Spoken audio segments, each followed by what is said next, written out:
సమూయేలు రెండవ గ్రంథం 7వ అధ్యాయం మొదటి వచనం పరిశుద్ధ గ్రంథంలో నుంచి చదువుకుందాం. అందరూ మీ బైబిల్ తెరవండి. యెహోవా నలుదిక్కుల అతని శత్రువుల మీద అతనికి విజయం ఇచ్చి అతనికి నెమ్మది కలుగు చేసిన తరువాత, ఇక చూడండి, ఇది సమూయేలు రెండవ గ్రంథం 7వ అధ్యాయంలో వ్రాయబడిన మాట. దేవుడైన యెహోవా దావీదునకు నలుదిక్కుల నెమ్మదిచ్చాడు. తన శత్రువులందరి మీద తనకు విజయాన్ని ప్రసాదించాడు. ఇది చదివినంత తేలిగ్గా దావీదు జీవితంలో జరగలేదు. దేవుడు దావీదుకు నలుదిక్కుల నెమ్మదిచ్చాడు. అంటే 7వ అధ్యాయానికి వచ్చేసరికి నెమ్మదిచ్చాడు అని రాసి ఉంది కదా. దానికి ముందు అధ్యాయాల్లో ఏదో జరిగి ఉంటుంది. ఏం జరిగిందో చెప్పంటారా? సమూయేలు రెండవ గ్రంథం ప్రారంభమే రక్తపాతంతో ప్రారంభమైంది. దావీదు సింహాసనం ఎక్కేటప్పటికీ వాతావరణం సాఫీగా ఏం లేదు. రాజ్యం అంతా అల్లకొల్లోలం అయిపోయింది. ఏం జరిగింది? సమూయేలు రెండవ గ్రంథ ప్రారంభంలో ఇశ్రాయేలు దేశాన్ని పరిపాలన చేస్తున్న రాజైన సౌలు చంపబడ్డాడు. సౌలు 3 కుమారులు చంపబడ్డారు. నేనంట, తల్లి ఇందిరాగాంధీ గారు చంపబడింది కదా, ఆ చంపబడిన ఆ దినాల్లో భారతదేశంలో ఎంత అల్లకొల్లం జరిగింది. రాజీవ్ గాంధీ గారు చంపబడ్డారు కదా, రాజీవ్ గాంధీ గారు చంపబడిన దినాల్లో భారతదేశంలో ఎంత అల్లకొల్లోలం జరిగింది.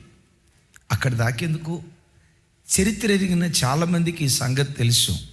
విజయవాడలో వంగవీటి,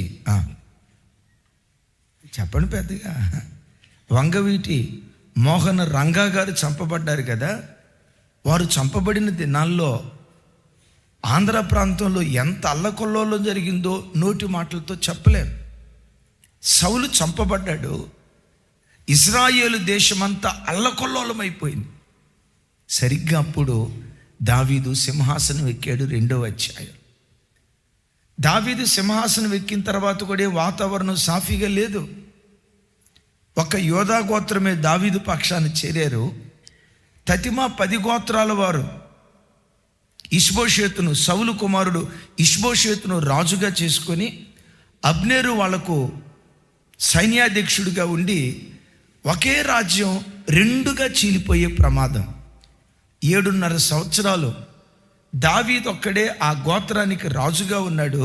తతిమా 10 గోత్రాల వారు, 11 గోత్రాల వారు దావీదుకు వ్యతిరేకంగా, దావీదు వాళ్ళకు వ్యతిరేకంగా చిన్న పని చేయకపోయినా కయ్యాన్ని కాలుదూతూ దావీదు సైన్యం మీద యుద్ధానికి దిగి భయంకరమైన రక్తపాతం ఆ దినాల్లో జరిగింది. ఇది 2వ అధ్యాయం, 3వ అధ్యాయం, 4వ అధ్యాయంలో ఈ విషయాలన్నీ రాసి ఉంటాయి.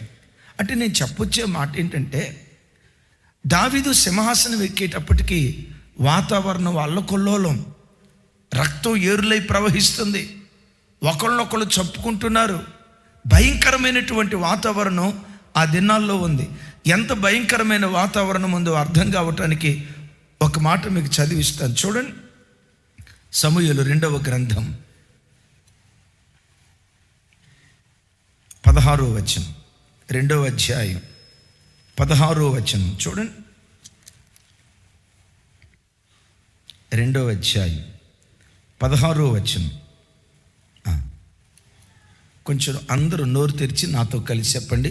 ఒక్కొక్కడు తన దగ్గరనున్న వాని తల పట్టుకొని వాని ప్రక్కన కత్తితో పొడవగా అందరూ తటాలున పడేరి. ఎట్లా కత్తితో పొడిచారట? పెద్దగా చెప్పాలి. ఎట్లా పొడిచారట? తలబట్టుకున్నారు. ఎట్లా తలబట్టుకున్నారు? ప్రక్కలో కత్తితో. ఎట్లా పొడిచారట? తలబట్టుకొని వాని ప్రక్కలో కత్తితో పొడవగా తటాలున పడిపోయారు. రక్తం ఏరులై పారుతూ ఉంటే ఆ పొలానికి ఏమని పేరు పెట్టారు తెలుసా? వాడిగల కత్తుల పొలము. హిబ్రూలో ఏమని రాసిందంటే ఎల్హత్క సూర్యమని. ఎల్హత్క సూర్యము.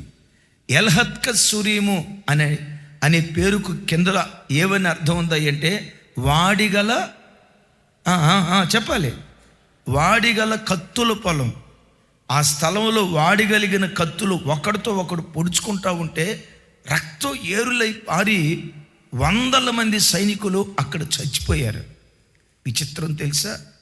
రక్తం ఏరులై ప్రవహిస్తున్న దినాల్లో, రాజు చంపబడిన దినాల్లో, రాజకుమారులు చంపబడిన దినాల్లో, భయంకరమైన వాతావరణం ఏలుబడి చేస్తున్న దినాల్లో దావీదు సింహాసనం ఎక్కాడు.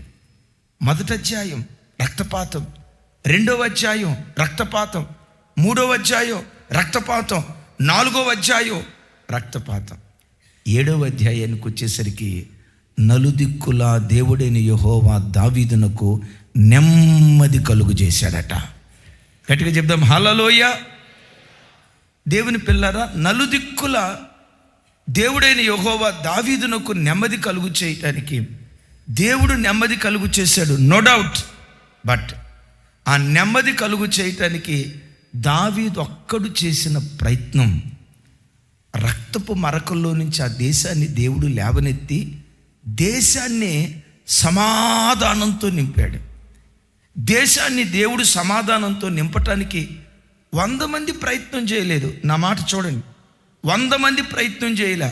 అయ్యా సమాధానం నిలుపుకుందాం రండి, మన దేశాన్ని శాంతి సమాధానాలతో కాపాడుకుందాం రండి అని 100 మంది చేతులు కలపలా. దావీదు ఒక్కడు చేసిన ప్రయత్నం శిథిలాలలో కూరుకుపోయినటువంటి ఇశ్రాయేలు దేశాన్ని శిథిలాలలో నుండి లేవనెత్తి శిఖరాగ్రం మీద దేవుడు ఆ దేశాన్ని నిలవబెట్టాడు. ఒక్కడు చేసిన ప్రయత్నం. ఆమేన్. దైవజనమా చూడండి, ఒక్కడు చేసిన ప్రయత్నం ఎంత అద్భుతాన్ని సృష్టించిందంటే, ఇశ్రాయేలీల రాజుల చరిత్ర మనం చూసిన ఓ రకంగా న్యాయాధిపతుల కాలం మొదలుకొని టిల్ డేట్ ఈ రోజు వరకు ఇజ్రాయేలు దేశం ఆర్థికంగా, రాజకీయ పరంగా, సైనిక పరంగా, భక్తి పరంగా ఎవరి కాలంలో తారాస్థాయిలో ఉందని ఒకవేళ మనం గ్రాఫ్ గీస్తే, చూడండి గ్రాఫ్ గీస్తే విచిత్రం తెలుసా?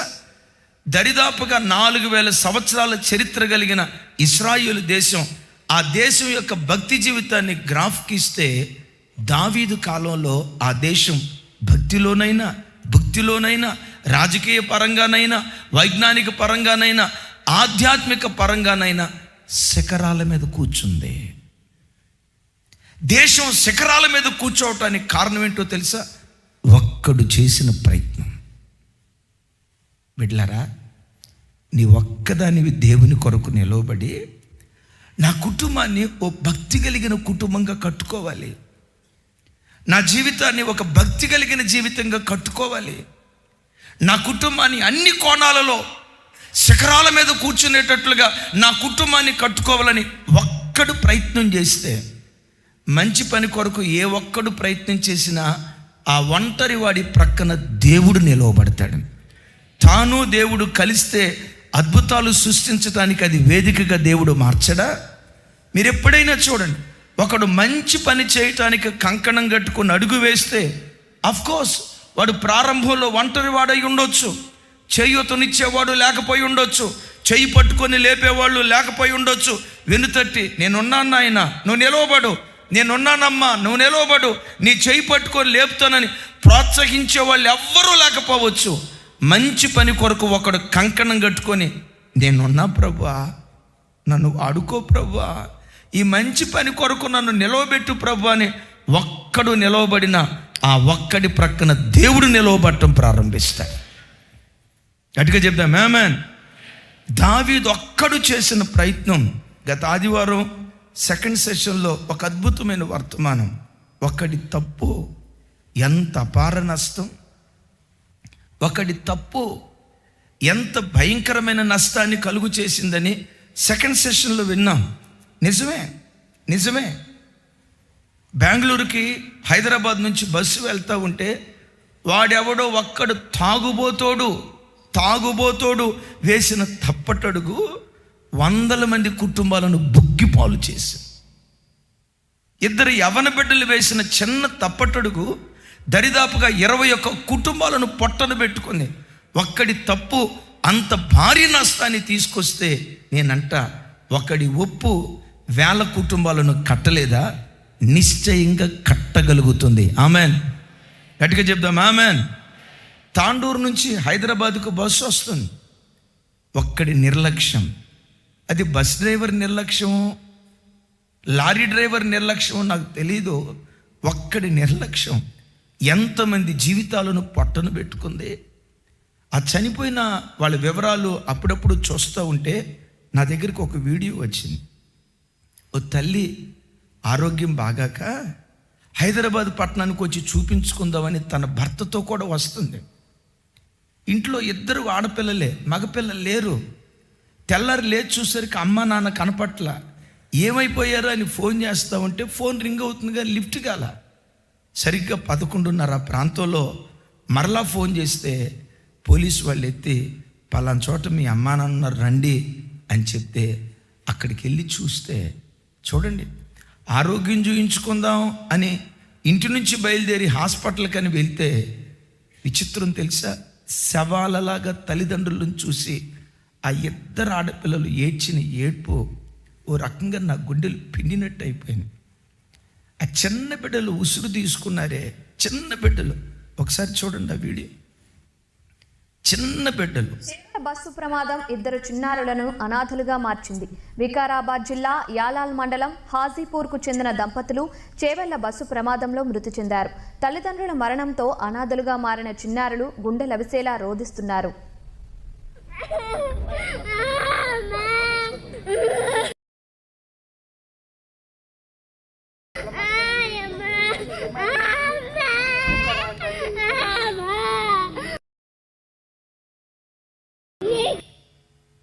చూసారా, చిన్న బిడ్డలు. ఒక్కడి తప్పు ఎంతమంది జీవితాలు బుగ్గిపాలు చేసిందో చూడండి. ఒకడి నిర్లక్ష్యం, ఒకడి అవిధేయత. జీవితకాలం ఆ 2 బిడ్డలు తల్లి లేని బిడ్డలుగా, తండ్రి లేని బిడ్డలుగా ఎవరి దగ్గరికి వెళ్ళి అమ్మ అని పిలుస్తారు? ఎవరి దగ్గరికి వెళ్ళి నాన్న అని పిలుస్తారు? వాళ్ళ వివాహ వయసు వచ్చేసరికి వాళ్ళ వివాహాలు చేసేది ఎవరు? వాళ్ళ మంచి చెడులు చూసేది ఎవరు?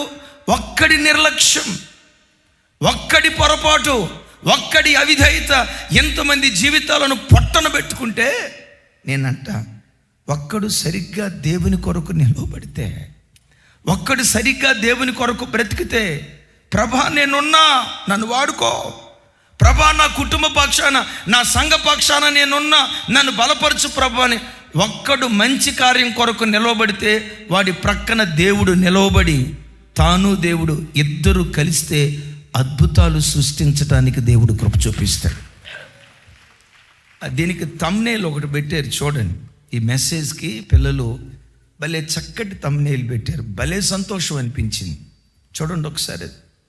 అగ్గిపుల్లలో వరసగా తగలబడుకుంటూ వెళ్తుంది. విచిత్రం తెలుసా, మొత్తం తగలబడిపోవాలి. వాటి మధ్యలో ఒక్క అగ్గిపుల్ల వెనక్కి వచ్చింది. తగలబడే కార్యక్రమం ఆగిపోయింది. నా చేతులెత్తి దీవిస్తున్నా, ఆ ఒక్కదానివి నువ్వై ఉండాలి, ఆ ఒక్కడివి నీవై ఉండాలి. దేవుడు సమూహాల కొరకు వెతుకుతాడు, నిజమే. సమూహాలు దొరకపోయినా దేవుడేం బాధపడ్డావు. దేవుని మనసు గెలుచుకునేవాడు ఒక్కడు దేవునికి కనపడ్డా. నేనంట ఐగుప్తు దాస్యత్వం నుంచి ఇశ్రాయేలుని విడిపించడానికి ఒక్క మోషే దేవునికి సరిపోలేదా? ఫిలిష్తీయుల చేతిలో నుంచి ఇశ్రాయేలుని విడిపించడానికి ఒక్క సంసోను దేవునికి సరిపోలేదా? ఫిలిష్తీయుల చేతిలో నుంచి ఇశ్రాయేలుని విడిపించడానికి, గొలియాతు చేతిలో నుంచి ఇశ్రాయేలుని విడిపించడానికి చిన్నవాడైన ఒక్క దావీదు దేవునికి సరిపోలేదా? అక్కడ దాకా ఎందుకండి? ప్రపంచమంతటికి రక్షణ ప్రసాదించడానికి, పాపపు ఊబిలో నుంచి ప్రజలను విడిపించి, నరకాగ్నిలో నుంచి ప్రజలను విడిపించి, పరలోకపు వారసులుగా మానవాళిని మార్చడానికి ఒక్క యేసుక్రీస్తు అద్భుతాలు సృష్టించలేదా? ఒక్కడు దేవునికి దొరికిన, ఒక్కడు దేవునికి కనపడ్డా మంచి కార్యాలు చేసేవాడి ప్రక్కన ఎప్పుడూ దేవుడు నిలవబడతాడు. నాకు విచిత్రం కలుగు చేసే మాట ఏంటంటే, దావీదు సింహాసనం ఎక్కేటప్పటికీ దేశం రక్తం ఏరులై ప్రవహిస్తూ ఉంది. ఆ భూమికి పెట్టబడిన పేరు వాడి అయిన కత్తులు కలిగిన పొలం అనే పేరు పెట్టారు.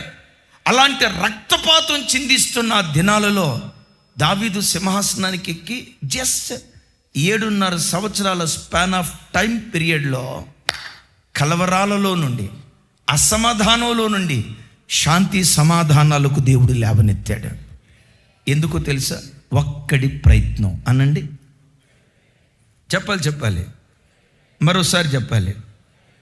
నేనంట, నీ ఇల్లు కట్టబట్టడానికి నీ ఒక్కదాని ప్రయత్నం చాలు. నీ భర్త సహకరించడం మంచిదే, సహకరించలేదని కలవరపడొద్దు.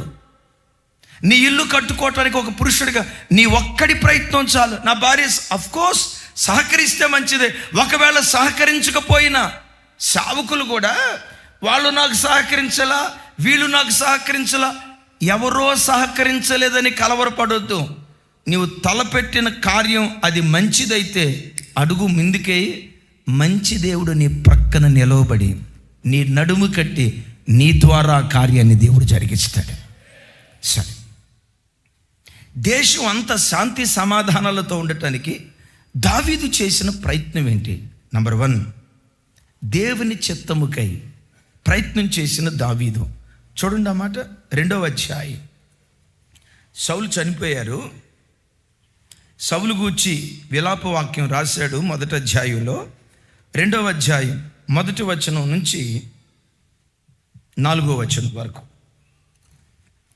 చూడండి నాతో కలిసి. ఇది జరిగిన తర్వాత, యోధా పట్టణములోకి నేను పోదునా అని దావీదు యెహోవా యొద్ద విచారణ చేయగా పోవచ్చునని యెహోవా అతనికి సెలవిచ్చాను. నేను పోవలసిన స్థలం ఏది? దావీదు మనవి చేయగా హెబ్రోనుకు పొమ్మని సెలవిచ్చాను. ఒకసారి నా వైపు చూడండి, నా వైపు చూసి చెప్పండి. ఇది జరిగిన తర్వాత, ఏది జరిగిన తర్వాత? సౌలు చంపబడిన తర్వాత, సౌలు 3 కుమారులు గిల్బోవ పర్వతం మీద ఫిలిష్తీయుల చేత చంపబడిన తర్వాత, దేశానికి రాజు లేడు అన్న ఆ కాలంలో ఇది జరిగిన తర్వాత, సౌలు బ్రతికున్న దినాల్లోనే దావీదు రాజుగా ప్రకటించబడ్డాడా లేదా? దావీదు అప్రకటిత రాజు, ఇంకా ప్రకటన చేయలేదే కానీ సమూయేలు ప్రవక్త చేత అభిషేకించబడ్డాడు. ఆల్రెడీ రాజు అని డిక్లేర్ చేయబడ్డాడు. విచిత్రం, ఇప్పుడు రాజు చనిపోయిన తర్వాత వెంటనే పరిగెత్తుకుంటూ వెళ్ళి కుర్చీ మీద కూర్చొని, దేవా నాకు సింహాసనం ఇచ్చినందుకు అనండి, అదే అనొచ్చుగా. తొందరపడలా దావీదు, దుడుకు నిర్ణయం తీసుకోవాలా. నేను వెళ్ళిపోతా, ఆల్రెడీ అభిషేకించబడ్డా కదా అని తొందరపడి వెళ్లకుండా దేవుని సన్నిధిలో మోకరించి అంటాడు, అయ్యా నేను నా సొంత ఇంటికి వెళ్ళమంటావా? యోధా ప్రాంతానికి వెళ్ళమంటావా? వెళ్ళు. ఇంకా క్లారిటీ అడుగుతున్నాడు, యోధా పట్టణంలో ఏ ప్రాంతానికి వెళ్ళమంటావు? హెబ్రోనుకి వెళ్ళమంటావా? వెళ్ళు. స్పష్టంగా దేవుని చిత్తం కొరకై కనిపెట్టాడు. నా ప్రభు బిడ్డలారా, జీవితంలో నువ్వు ఏ అడుగు వేసేటప్పుడైనా నీ సామర్థ్యం మీద ఆధారపడొద్దు, నీ తెలివితేటల మీద ఆధారపడొద్దు. నీ దగ్గర డబ్బు ఉండొచ్చు, డబ్బు మీద ఆధారపడి అడుగులు వేయకు. ఏ పని ప్రారంభించేటప్పుడైనా, దేవా ఇది నీ చిత్తమా కాదా? నేను ఇలా చేయొచ్చా చేయకూడదా? ఇలా వెళ్ళొచ్చా వెళ్ళకూడదా? ఇలా వెళ్ళటం నీ చిత్తమా కాదని దేవుని సన్నిధిలో మోకరించి నువ్వు విచారించేటువంటి వాడివై ఉండాలి. అన్నయ్య, విచారిస్తే దేవుడు మాట్లాడతాడా? నేను ఎప్పుడు చెప్తా, ఈ దేవుడు మాటలాడకుండా ఉండుటకు మాయాస్వరూపి అయిన దేవుడు కాదు. ఆ కాలములోనైనా ఈ కాలములోనైనా తన ప్రజలతో ముఖాముఖిగా మాట్లాడే దేవుడు, నీ బిడ్డల వివాహ వయసు వచ్చింది, అయ్యా ఈ సంబంధం అంటున్నారు, ఆ సంబంధం అంటున్నారు, ఆ అబ్బాయి అంటున్నారు, ఈ అబ్బాయి అంటున్నారు, అదిగో ఆ అమ్మాయి అంటున్నారు, ఈ అమ్మాయి అంటున్నారు, వాళ్ళందరూ ఏవేవో చెప్తున్నారు. ఇంతకీ నీ చిత్తం ఏంటి ప్రభువా? ఎటువైపు అడుగులు వేయమంటావు? ఏది నా భవిష్యత్తుకు దీవెన, ఎటువైపు అడుగులు వేస్తే అది నా పిల్లలకు దీవెన కారణంగా ఉంటుంది అని దేవుని చిత్తాన్ని అడిగి దేవుని సన్నిధిలో విచారణ చేసి ఆయన చిత్తానుసారంగా నువ్వు అడుగులు వేస్తే, బైబిల్లో రాయబడిన ఖరీదైన మాట, లోకము దాని ఆశలు గతించిపోతాయేమో కానీ దేవుని చిత్తమును జరిగించువాడు నిరంతరము నిలుస్తాడట. చప్పలు కొట్టే సైకు స్తోత్రాలు చెప్దా. Praise the lord. దావీదు యోధా పట్టణానికి వెళ్ళటానికి, అయ్యా ఎక్కడికి వెళ్ళమంటావు, యోధా పట్టణానికి వెళ్ళమంటావా? యోధా ప్రాంతం దావీదు సొంత ఇల్లు. నేనంట ఎప్పుడైనా మీ ఊరు వెళ్ళాలనుకున్నప్పుడు, దేవా మా ఊరు వెళ్దాం అనుకుంటున్నాను, వెళ్ళమంటారా అని ప్రార్థన చేసిన వాళ్ళు ఎవరైనా ఉంటే చేతులు ఎత్తని చూద్దాం. లేడికి లేచిందే పరుగు అన్నట్టు ఒక మాట, లేడికి లేచిందే పరుగు అన్నట్లు, అదేదే లేడికి లేచిందే పరుగు అన్నట్లు ఒక మాట, లేడికి లేచిందే పరుగు అన్నట్లు ఊరు పోవాలంటే టకామని పోవటమే. హల్లెలూయా. ఎందుకమ్మా మరి ఈ విషయంలో దేవుని చిత్తం ఏంటి? నేను ఇటు అడిగేయచ్చా, అడిగేయకూడదా? దావీదు దేవుని సన్నిధిలో విచారణ చేస్తున్నాడు. ఎందుకో తెలుసా? ప్రార్థన గదిలో దేవుడు పుట్టించే ఆలోచనలు నిర్ణయాత్మకమైన ఆలోచనలు. నా మాట మీకు అర్థమైందా? ప్రార్థన గదిలో నీ హృదయలో నీ మనసులో దేవుడు పుట్టించే ఆలోచనలు వ్యవస్థను కట్టే ఆలోచనలు, కూలిపోయిన వ్యవస్థలను కూడా నిర్మించే ఆలోచనలు, పతనావస్థలో ఉన్న కుటుంబాలను కూడా పతాక స్థాయికి తీసుకుని వెళ్ళే శ్రేష్టమైన ఆలోచనలు దేవుడు మన హృదయంలో పుట్టిస్తాడు. ఎప్పుడు? బజార్లో తిరిగినప్పుడు కాదు, టెన్షన్ పడినప్పుడు కాదు, ఏం చేయాలి ప్రభు అని ఆలోచించి పిచ్చిదానిలాగా మారిపోయినప్పుడు కాదు, దేవుని సన్నిధిలో మోకరించి ఈ విషయమై నీ చిత్తమేంటి అడుగు. అద్భుతమైన ఆలోచనలు దేవుడు నీకు ఇవ్వటం ప్రారంభిస్తాడు. యేసయ్యకు మహిమ కలుగును గాక.